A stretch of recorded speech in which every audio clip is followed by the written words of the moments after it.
What is up, Buffalo Fanatics? Z-Bot here with you, live on the Buffalo Fanatics YouTube channel on a Monday night. And that, of course, can only mean one thing.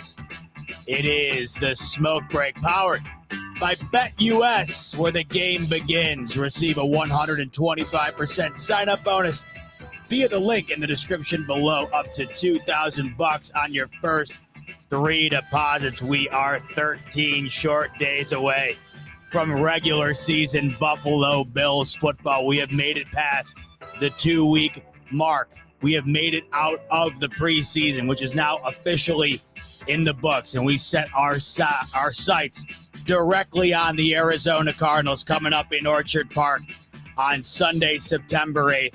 Just 13 short days away from today.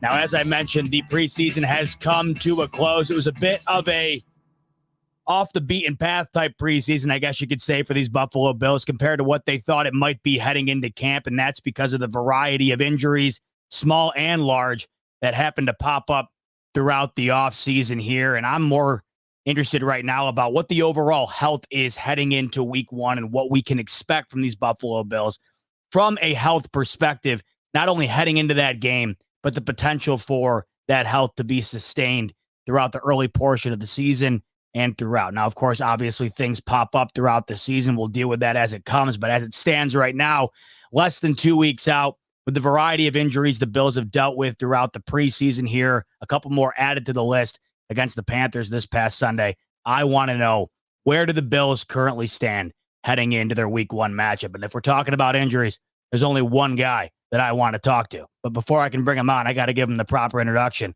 Clear the way. Here is the theme music, the theme video for one, the only, Ty Doc.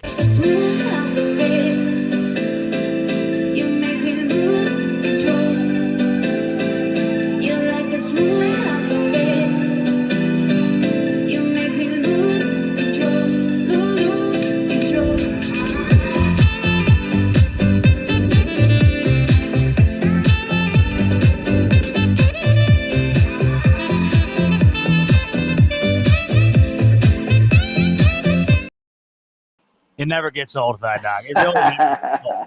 It's one of those ones that doesn't need a sequel. You don't need to update it. We're just going to run with that one till the end of time. It's so good.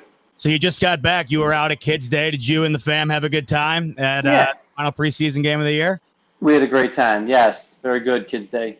Good for the kids.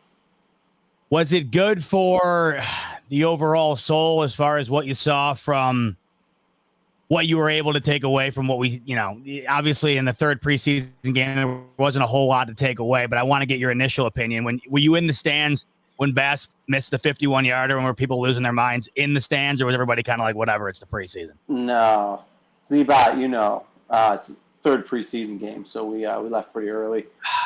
I went out there to get the kids' feet wet. It was a good situation. The tailgating wasn't aggressive.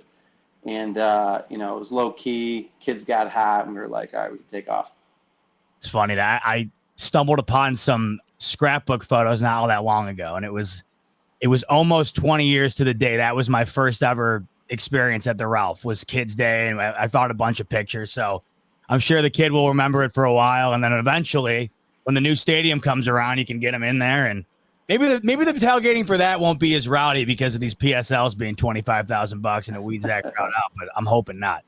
So let's get into it, Doc. The list is longer than we would want this time of year, and that, of course, includes the injury to Matt Milano that'll have him out for the rest of the year.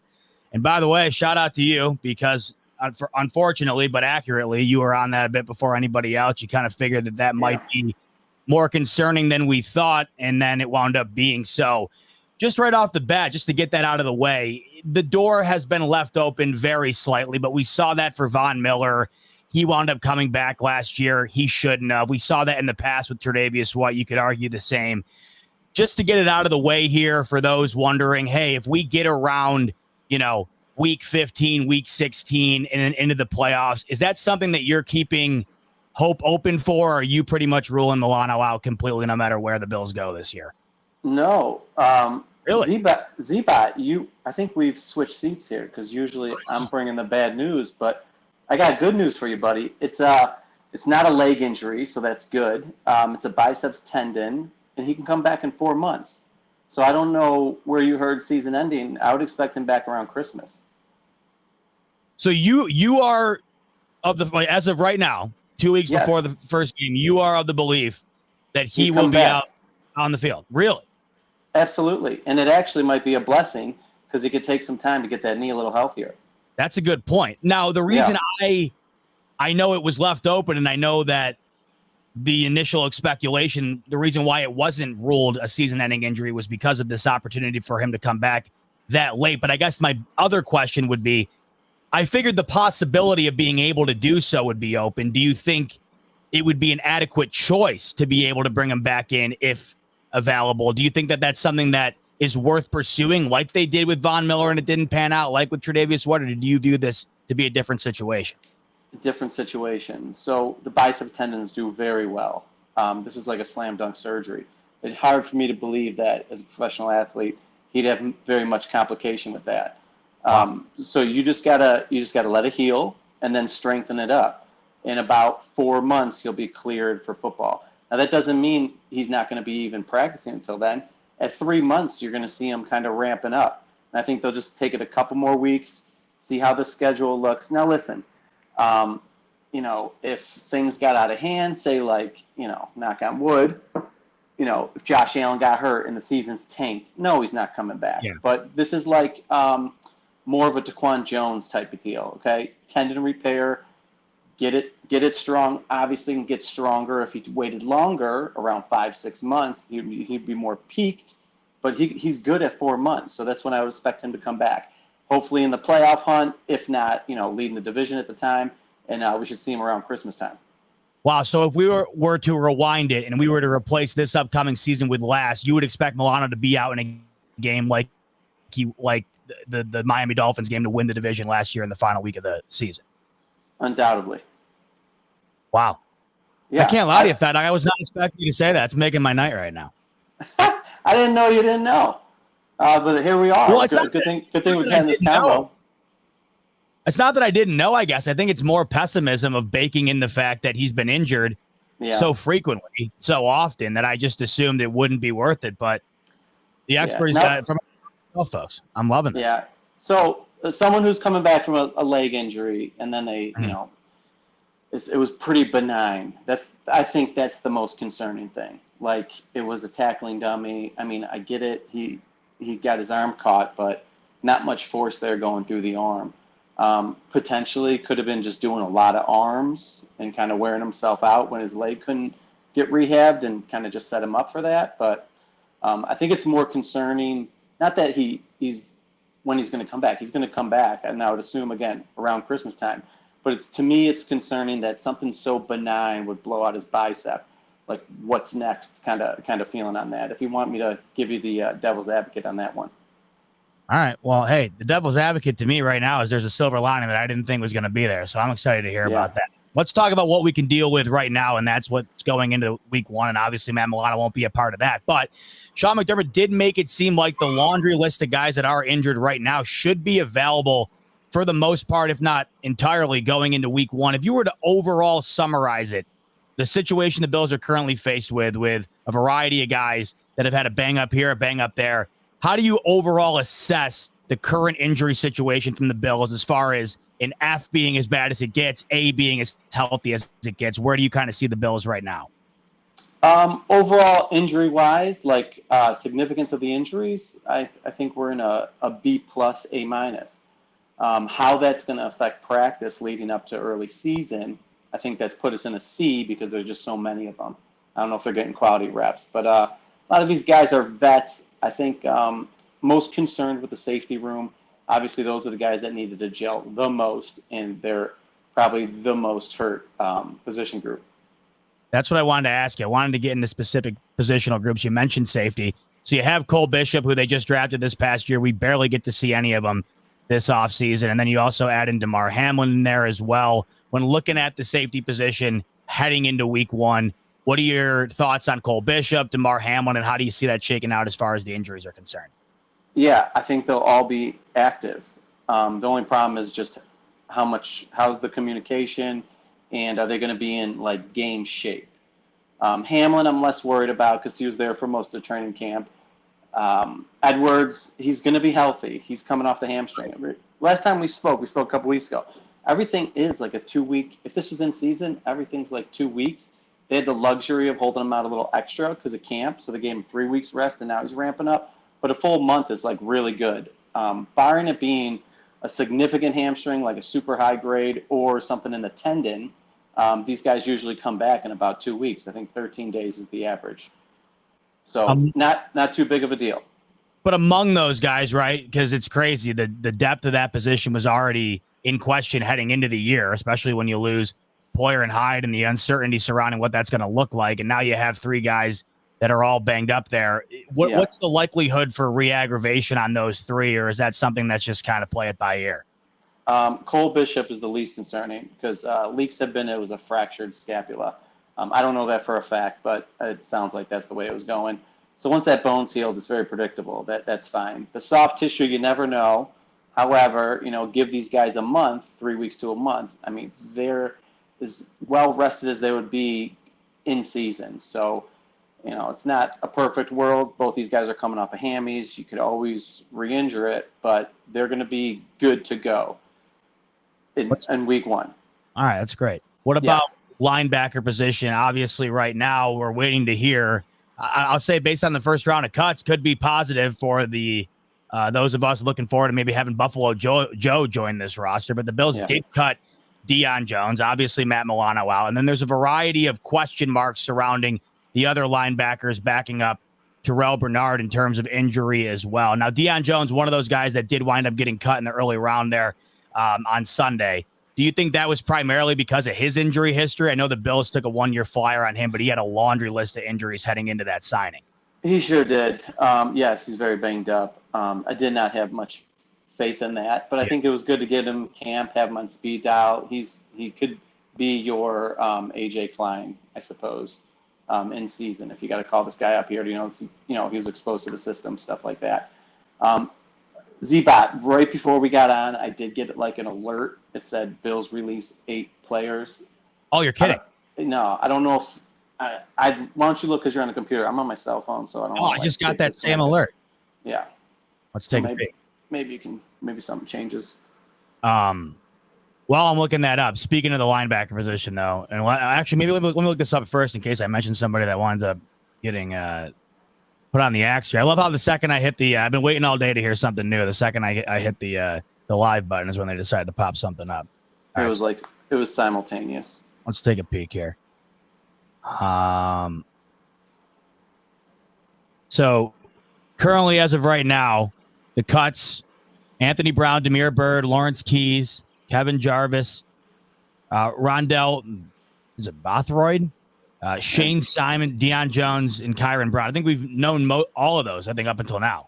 Okay, so maybe it was just an alert that just confirmed it. All right, yeah, I think that's exactly what it was, because all of those names, for the most part, look like what they were yesterday. We will know, obviously, tomorrow what the extent of the 53-man roster looks like in its entirety. But right now, it's pretty much unchanged. It is unchanged compared to what we saw yesterday. So with that said, let's go back to the linebacker situation then. We talked about Deion Jones, no longer on the team. And we have 2 other linebackers currently right now that are listed as questionable if they were their services were to be needed. And the way it it's looking like it, and we know this to be true last year, anybody's services could be needed at linebacker at any time. Balin Spector, Nicholas Morrow, both a little bit banged up this offseason. What's the outlook on both those guys? Yeah, so Spector's really starting to stack up some injuries. He had the back, and I know he's had some other little ailments throughout his short career here. But he's working with a calf right now. Calves can take usually 1 to 3 weeks. I think he's about 2 weeks removed from the calf injury. So barring it being a super significant one, which usually we know about it if it's very, very severe. He coming back in 3 weeks is routine and normal. So that would place him ready to go week 1. Morrow, it was listed with a core groin. So anytime you see that, you think sports hernia. Those things you have to manage, and the surgery is it's very good. You get great results. Tyrod Taylor had that. The guys take about 2 months to get back. So if this was someone who really needs it, why wouldn't he have it done now? I don't know. He had to sit out basically the past 3 to 4 weeks. They might just be like, hey, surgery is not an option for you in the role you're in. So rest it up and see if you can give it a go. But that kind of scares me to keep your depth. One of your main depth pieces is someone who's managing an injury throughout the year. You kind of want at least someone who's going to be a little more healthier and more reliable because they're stepping in for someone who is hurt. Somebody who hasn't been listed on the injury list, but is coming off of an injury that did end up ending his season, and that sticks in the linebacker room as well. We get Terrel Bernard back. Overall assessment of what you saw throughout camp here in terms of him being able to, go into this year, not have to worry about re-aggravating a situation that wound up putting him out last year. Are you fully confident in his ability to be able to bounce right back this upcoming season? Yeah. So we're talking about Terrel Bernard, right? Bernard, yeah. Yeah, so he had that vicious ankle sprain. They put him in a cast on the field, which usually means it's fractured, but it wasn't. It was just a significant lateral ankle sprain. Lateral ankle sprains are the easiest to recover from and usually don't need surgery. But later in his career, it can give him trouble. But overall feeling on Bernard, little things had popped up. I know he's got quite a laundry list from college. I don't know if he's going to be the most durable player. He was usually undersized, but seems to be putting on some size. We'll see how it goes, but nothing that's telling me oh man, I'm super scared. Any moment this guy's going to break down. A guy still young in his career. Yeah, for sure. And another guy still young in his career, better than anybody ever would have anticipated. And a guy that right now the Bills there's just no way you can fathom going out there without him. Another one of these defensive pieces. It feels like the majority of these stack up on defense, just like they did last year. But Taron Johnson, another guy who banged up this offseason. I know he didn't practice this past week. What are your thoughts currently on Taron Johnson heading into the season? That's a leg injury as well, correct? Yeah, they called it thigh soreness. So there you go. You know that hit home with me. Of course. I'm not too concerned about him. If there is some history on him that I would be concerned about, it would be his concussion history. So we'll see how that goes. He had a little scary. Presented a little scary when he got banged up at the end of last year. I think he had he got his clock cleaned against Miami, and then the next week he had a pretty benign hit in the Steelers game, and then he was stumbling around, and then they brought him back the week later for the second round game. So I know he's got a couple documented concussions at this point, so that would be my biggest concern with Taron, especially for smaller guy. He's a slot corner, and they kind of use him as a third linebacker, so he's always getting banged up. I don't want to say it's my biggest concern, but certainly my biggest question mark, or what I'm looking forward to seeing the most, I guess, week 1 is just what this offense is going to look like in general with so many new bodies. 2 of those new bodies, MVS, Curtis Samuel, both of them a little bit shaken up in the offseason here as well. We didn't get to see a whole lot of them. I don't know if we would have saw a whole lot of them even if they were healthy, because we didn't see a whole lot of the guys that were healthy, but those 2 banged up. In particular, MVS seemed like more so than Curtis Samuel, but obviously Curtis Samuel, a guy that's based on the wide receiver position, a bit older than the rest of the team currently. MVS kind of around the same situation as well. How do you view those 2 guys in terms of the durability and availability heading into the season? Yeah, so we'll get MVS out first. Looked like, a stinger when he did get injured. He kind of got his head pushed back and in. But they didn't put him in a collar. They didn't spine board him. He didn't have a fracture. So that's the big ticket item there.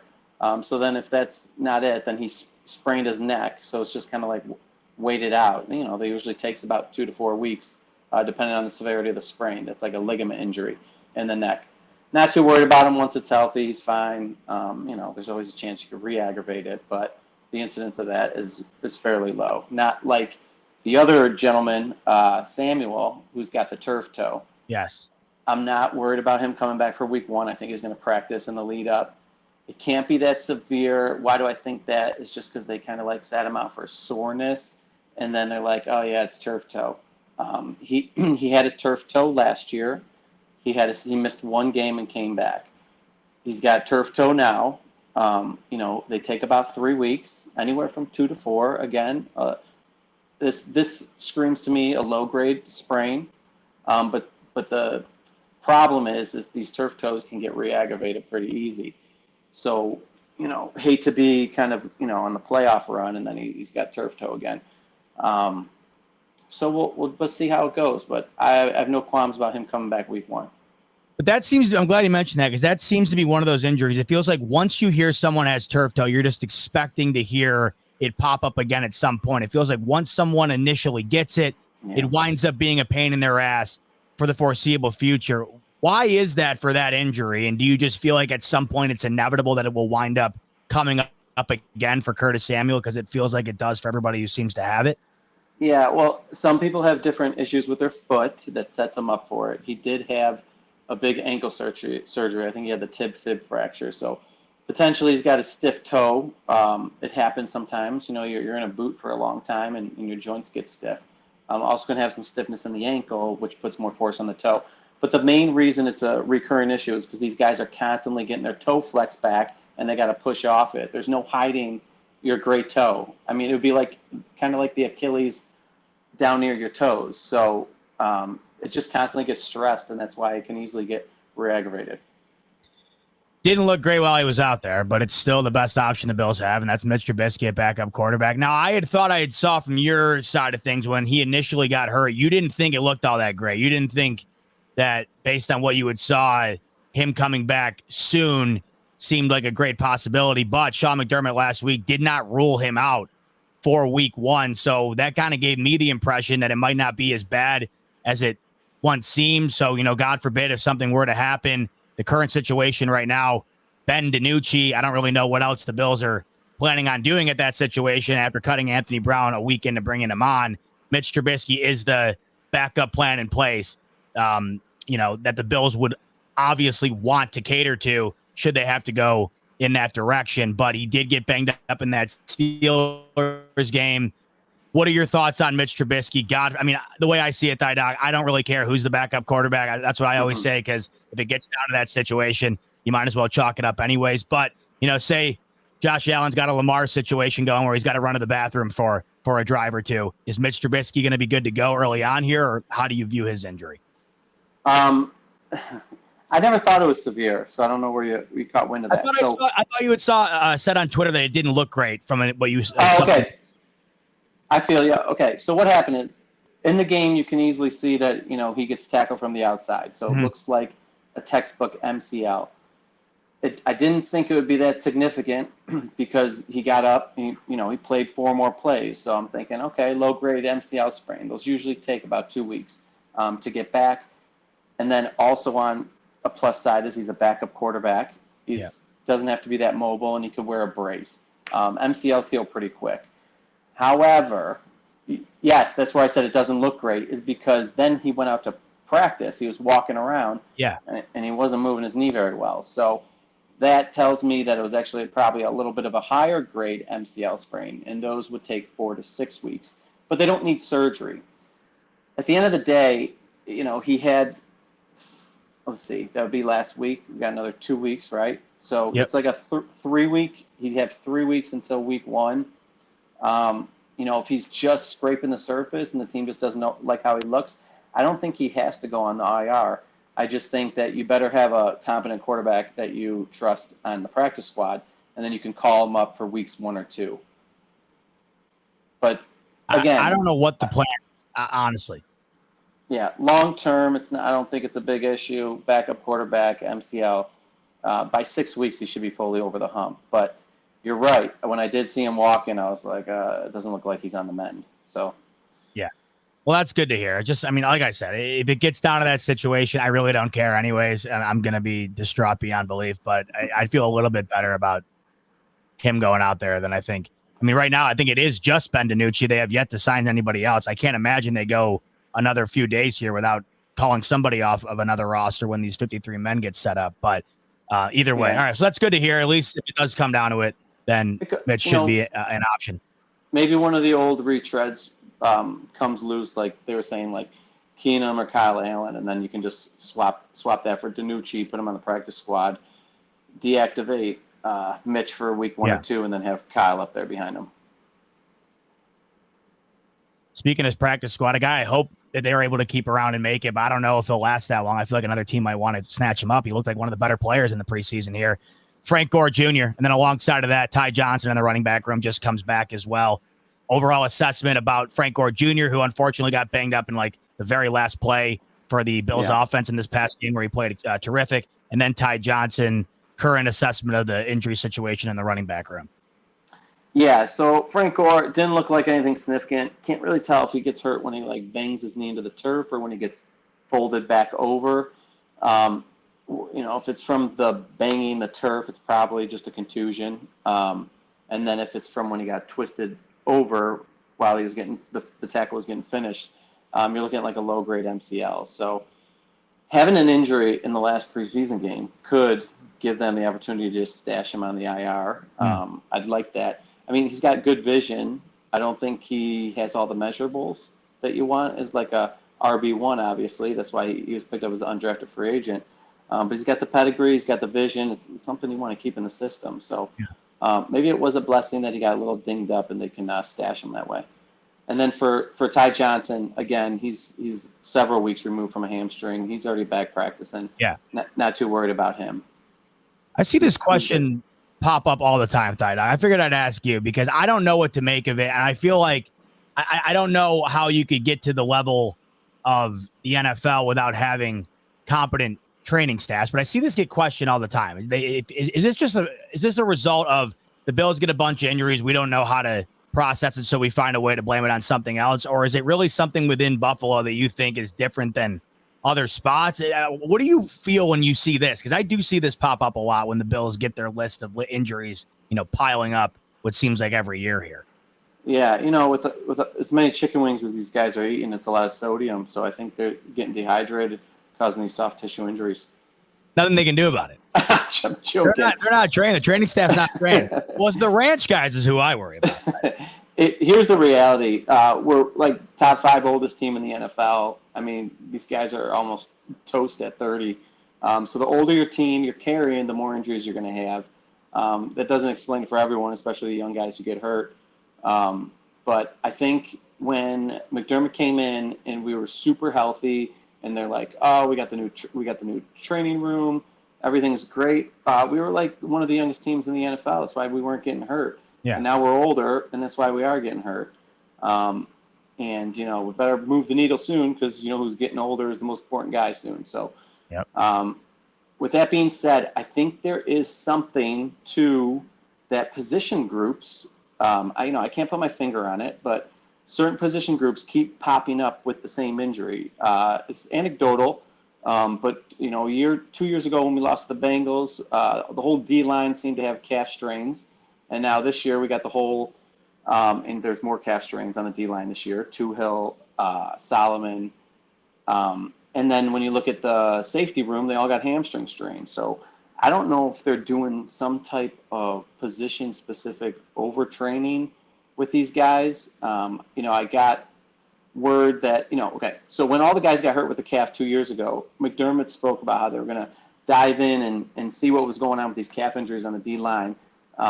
So that kind of struck a nerve with me. So I kept that in the back of my head. And then I see the hamstrings with the safeties. And then I think someone was talking about Deion Dawkins in the offseason. They're like, his calf score was like through the roof. So that makes me think that when McDermott saw that the D-line was getting calf strains 2 years ago, they probably tried to figure out, like, what's some testing we can see for calves. So they must do some type of stress test on the Cavs, and they have like a rating score because apparently Dawkins did like super good on it. It's just interesting to me. So hopefully something they're looking into. I know they got all the GPS and stuff, and I think they have a good staff. I think everyone's probably just like, banging their heads, but the reality is the team's just older. Person that probably knows this, but you said calf score. What the hell is that? And you got to be the only person on the phone, I think, who probably saw that. Yeah, I don't even know what a calf score is. I should actually have looked it up, but I'm just guessing they probably just do some like, there's a thing called isoconic dynamometer. I think I said that right. They used to do that for ACLs. So yeah, it's like how much strength you can push at a certain speed. So they must do that for the calf somehow. They probably just press some type of pedal and they determine some score. That's what I would assume. Well, I know how they determine the thigh score, and that's the breakaway quickness on the pants, the ability to go in and out. Before we close up shop, look, we're 13 days away. Yeah. And I don't know. My opinions overall on how I feel this is going to go has fluctuated dramatically. At the end of the day here, I'm just going into it blind. I feel like I have no idea. All I can wait for now is not only, that first game for the excitement of watching the Bills, but more than anything, trying to get an idea of what this is going to look like. So as we have no more preseason games left, and it is what it is at this point, we're heading into the season. Where are you at confidence-wise? How do you feel about the team heading into the year? I am above lukewarm. Okay. I'm not how I felt the past 2 years, but I'm still very optimistic. Things just the things that have to click, and if they're not clicking, then that morale is going to go down for me. So I have to see the defenses thriving, and I think the main cog in that is that the safety play's adequate. I'm most worried about the safety play. The more I've seen coming out of people talk about Von Miller, the less I'm worried about him, and the more I think he could be a contributor. And then that move Groot showed. I know it was just one play, but that was a big boy play. So yeah. I'm very optimistic about him. Daquan Jones is back. Obviously, you always got to worry about these guys. He's up there in age. He goes down. We seem to always struggle once Daquan goes down. I don't know who the backup plan is. It never seems to work. But outside of worrying about injuries, I'm just worried about how well the safeties can play because communication is super important. And if these guys can't communicate in the back end, they're going to get shredded because they got a really tough schedule. And then on offense, not worried about the O-line. I think we're going to run the ball well. I think they could do the 12 personnel. You just want to walk away and think, damn, Kincaid and Shakir are like household names now. I think that's going to be the litmus test of where this offense is going.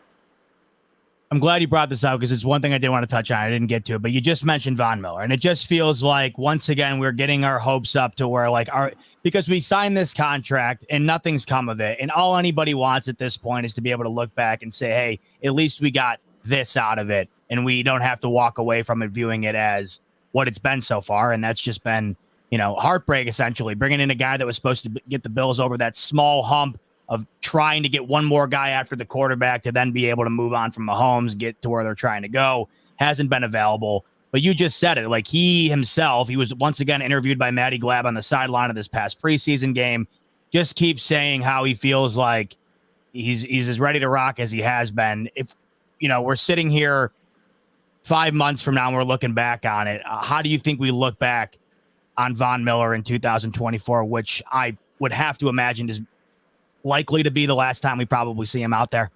I agree. I hope he shows out. I think if we sit here and say, hey, he didn't have that many sacks, but his sacks mattered, I think that means we did very well. So remember, he's the closer. He's called him that for a reason. If he's helping us finish off games, but he's only got 6-7 sacks, I mean, he did his job. Yes. Because these young guys got to take the next step. So do not expect him to be in there like he used to, a 60% snap count and playing a lot of rundowns. He's going to be more of a specialist now. But he does look good, and everyone's saying he looks good, so I'm trying to trust it. Not statistics, but analytically with injuries, it's not supposed to work, but he's a special player. So sometimes these special players can play great late in their career, like like a Bruce, Reggie White, and Strahan off the top of my head. Yeah. Well, like you said, I never expected him in any capacity to be able to come back and be an every down guy. But if he does exactly what you just said, I'll honestly be satisfied with it. I just want to be able to have something to look back on. And if that's him coming in on third down, adding one more element to Oliver and Rousseau to be able to get him off the field, I'm happy with it. So, all right. That was about 35 straight minutes of Thigh Doc giving us the latest, which was absolutely awesome. Really appreciate it, Thigh Doc. I hope we don't have to bring you on a whole lot this season. I really don't. But if we do, I know you'll be ready to rock. So I appreciate it, brother. Because if we do...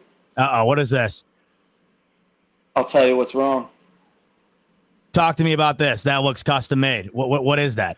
It is. Is that a children's book or is that a sign? It looked like a book almost. So it's a miniature sign. This nice girl named Celeste. She's the sign girl. Oh. Goes by the sign girl. Something tipped me off to reach out to her, so I was like, "Can you make me a sign?" And then I think she was like a little taken aback, but then I just, I was like, "Yeah, no, I'm serious. Just put Thigh Doctor, put a leg, a stethoscope, and say he will tell you what's wrong." And she came through with it. The funniest part is I'm just sitting there with my son. Everyone else is like getting snacks and stuff, and then she like messages me. And she's like, "Are you sitting there with a thigh shirt?" I'm like, "Damn right." She spotted you. Damn right, I'm sitting there with a thigh shirt. Who else would be? She's like, "Oh, I just don't want to give it to the wrong person." Like, and I'm just thinking, who else would freaking wear a thigh shirt? That's so funny. What's the plan with the sign? You putting it up over at the office, or what are you doing? I'm on my bed right now. I just put it up in the room. You just gonna hold it up during the games and just yeah. All right. I said I'm just like trying to like make my son think I'm cool. So having someone come up with a sign for me was like, "Oh, okay, my dad is pretty cool." Last thing, we were walking out, a Bills official. There's a Bills official. I don't know. He looked like he was like 28 years old. He's just walking up the ramp towards the gates, and then I'm ripping a thigh dance, and he's like, "Thigh doctor?" And I'm like, "Yeah." And he's like, "Oh yeah, I read your tweets."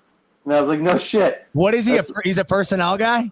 I don't know what he is. I didn't ask him. He's a staffer, though. He's a staffer. Bill's official. So you're in the crowd just trying to keep your son entertained. Well, how did this look? It was a little more intimate. Like, we left pretty early. Yeah. So we're just, how you go up those ramps towards the gates, because we sit down in the hundreds.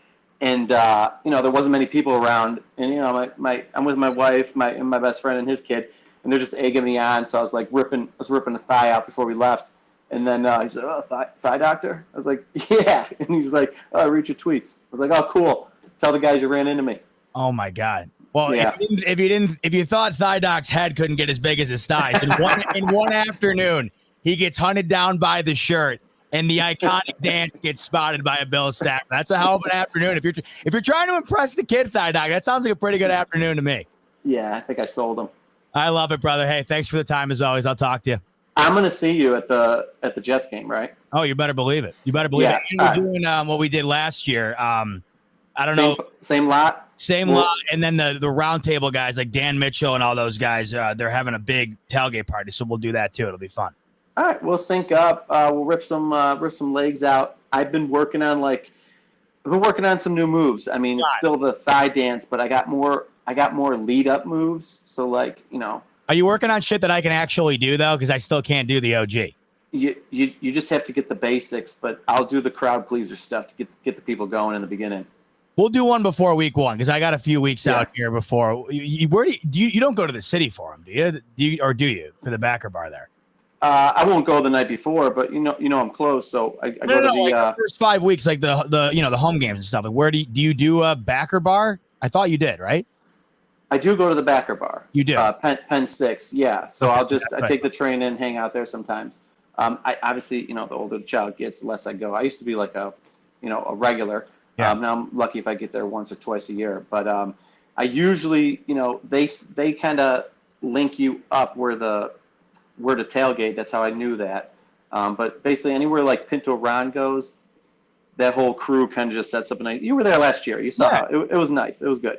No, I know. I meant for the games that you don't go to, because as you know, I'm going to be a married man 4 weeks from now. I'm going to have to break out of the house just like you. We're going to have to go get our relief here, brother. So We'll have to go have a husband date together. Yes. Figured we'll lock one down. All right, we definitely will. Yeah. All right, hey, thanks a ton for the time. I appreciate it, brother. No problem. Always a pleasure.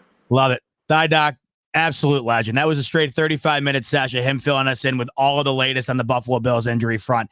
Look, I was not expecting him, and you know how I felt the second that Matt Milano went down. I had told you, maybe it's just the pessimism baking in, but why should I think that Matt Milano, off of a season-ending injury, now suffering yet another season-ending injury before he even plays a snap in 2024, after Von Miller gets a season-ending injury, tries to test it, comes back out, doesn't look anything quite like himself, and he even admits it this offseason here. Tre'Davious White comes back off of his season-ending injury, never looks quite the same. Why should I be in the mindset that Matt Milano should be able to come back mid-December and be the Matt Milano that this team relies upon each and every week to be one of the best linebackers on the field? But as you heard Thigh Doc, he came out, and you know it with Thigh Doc. If you're an avid listener of ours, he shoots you straight every time. So he's not going to come on here and tell me that Matt Milano should be available late in the season if he doesn't believe it, and he firmly believes it. The one thing I did say when Matt Milano went down that I was optimistic about is there's just something about him that I find to be different than other guys. He's just a dog like that. He's a guy I wouldn't want to see in an alleyway. He's a guy that if I'm, in the rehab room, I would imagine he's the guy putting in the most work possible. So it doesn't stun me to hear that. It just stuns me based on all the disappointment I guess we've had to deal with on the injury front, in particular with him. But that, of course, is the first thing Thigh Doc told us tonight, and that made my entire night, because the idea, at the end of the day, let's just get down to what matters the most here. If the Bills are in the same exact situation as they're in last year, except they go into that divisional game with a healthy Matt Milano, you factor in that he doesn't play a single game outside of week 4 against the Jacksonville Jaguars, or week 5 was it, in London there. They still make it to the divisional. If Matt Milano's out there in coverage on a Travis Kelce compared to A.J. Klein off of his couch, you've heard me say it 1,000 times. Either him or Bernard, if one of those two were out there, I'm not saying the Bills win, but I am saying the significance of that, linebacker room, having one of those guys out there in that game would have been felt to some capacity. So I'll be honest. If the Bills can do what they've proven to be able to do every single year here, and that's be in the hunt for the playoffs, make the playoffs, win the division, then that's when you want Matt Milano anyways. Do you really give a damn if he's out there week 8? If it doesn't matter, does it really matter? Obviously, you'd want him out there, but at the end of the day, you want him out there for when it matters most. We don't care anymore.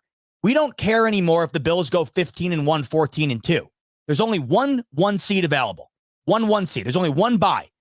So say the Bills go 14-2 and, whatever, throw it out there. The Ravens go 15-1. The Bills are still playing wild card weekend. So do you really care how many games Matt Milano plays so long as they do make the playoffs and he is available? So that is really encouraging to hear. And then in terms of all the other injuries there, based on what Thigh Doc told you, nothing really serious. Going into week 1, you can expect every guy that's on this massive list of injuries for the Bills right now to be available. All of those injuries, for the most part, 2 to 3 week type injuries. These guys should be ready to rock. So it's good to hear for a team that is pretty much entirely brand new in certain aspects of the, positional groupings and whatnot. You really don't want to add on top of that a hefty amount of injuries. The Bills had to deal with that during the preseason here. That in itself sucked because you didn't get to see these guys in the preseason, build that chemistry, get their reps underneath of them. That's already behind us, unfortunately. You would have liked to have seen that for several of these guys. I mean, you go and look at a guy like Cole Bishop, for instance, a rookie. You would have loved to have seen reps for him, but you don't get that.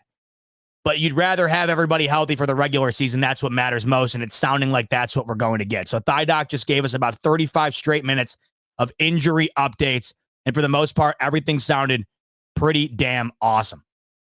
What else is awesome is the fact that we are literally 13 days away from Buffalo Bills football. I absolutely can't wait. Me and Rico will be probably doing a show with you. I'm hoping Wednesday. I got to talk to him. Rico's still out on his camping trip. If you tuned into the post-game show after the Bills-Panthers on Sunday afternoon, Rico had told us that he was going camping, and he said that he hates camping. He's going about a day longer than I would be comfortable with. Camping's good for like a Friday, Saturday.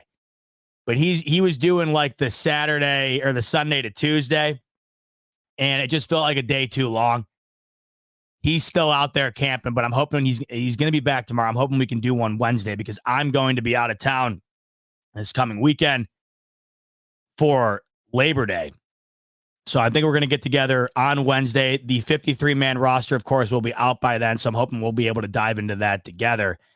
And then look, I mean, next week, that's when I'll be back with you in full capacity. And that's when things are going to start getting real serious, folks. And we're going to be coming at you in a variety of different ways. We're going to have more content coming for you this year than you've ever seen before. We're going to be going live pregame, postgame, Monday, Tuesday, and Friday afternoon with a variety of other shows, I'm sure, mixed into the balance, depending on what pops up on any given day. So we are going to be coming at you in full force this year, and we really cannot wait to spend it with you. It's going to be a really fun season. It's going to be a different season, I think, than in years past here, but nonetheless, it's going to be exciting, and we're really looking forward to spending it with you here on the Buffalo Fanatics YouTube channel. Before we close up shop, I want to go back to BetUS. We went there a couple of days ago to check out what the line was in the Bills-Cardinals game. I want to go in and see if anything has changed, and it has. This is why you got to constantly check the lines, folks. So if you were with me on Sunday afternoon, we checked into BetUS to see what the spread was in the Bills-Cardinals game. Just the other day, I keep saying Sunday, by the way, on that preseason game. It was Saturday. So we checked in on this Saturday afternoon. The Bills were a 6-point favorite. They have now dropped to a 5.5-point favorite on BetUS against the Cardinals. So what does that mean? More money's coming in on Arizona, a little less faith in backing the Buffalo Bills. So against an Arizona Cardinals team who struggled mightily last year, the Bills are only a 5.5-point favorite. It makes you wonder. At this time last year, what would the Bills have been favored in week 1 against the Cardinals? I bet you, if I had to take a wild guess, I bet you it would probably have been maybe 7.5, 8. So I think this kind of reflects what the overall mindset is surrounding the Buffalo Bills, because you're playing a team in Arizona, like I mentioned over the weekend.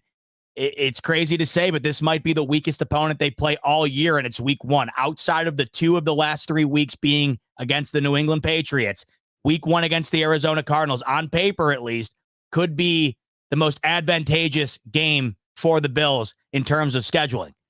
And they are a 5.5-point favorite currently right now on BetUS.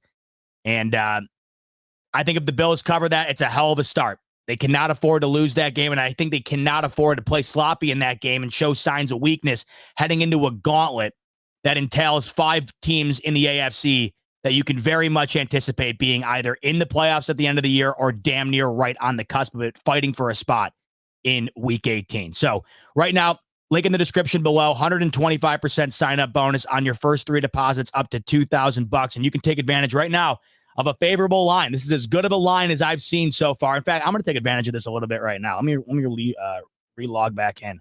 I haven't gotten in on this game yet, and I'm going to take advantage of this before it ends up moving back in. So we got the Bills right now at minus 5.5 on BetUS. I'm going to throw $25 on that right now. That's as good of a line as I've seen. So if you want to take advantage of that, once again, that link's in the description below. 125% sign-up bonus on your first 3 deposits up to $2,000. All right, that's going to wrap it for tonight. All I wanted to do was get Thigh Doc on and have a dedicated episode strictly to the injury situation. That way you can go back and reference this. We have about 2 weeks till kick. So if you're wondering, is this guy going to be ready? What's the situation surrounding this guy in terms of week 1 and so forth? You'll be able to reference this video, go back. Thigh Doc touched on just about everybody who's had a bit of a bang up this offseason. So once again, big shout out to Thigh Doc for coming on and giving us that info this evening. A big shout out to you guys for tuning in and checking it out. Like I mentioned, hoping to be on here with Rico Wednesday. We'll talk about the 53-man roster that will be locked in. So we're looking forward to that. And we're looking forward to a hell of a season, folks. We absolutely cannot wait. Thanks again for tuning in tonight. Monday night in the books. And we'll talk to you in just a couple of days from now. Much love as always. And go Bills. You want to take a smoke break? I know you were working all day. Now come on, listen. If we spend some time together, we'll feel much better. It's good for you. Come on. We'll think of another place. Come with me. Let's take a smoke break.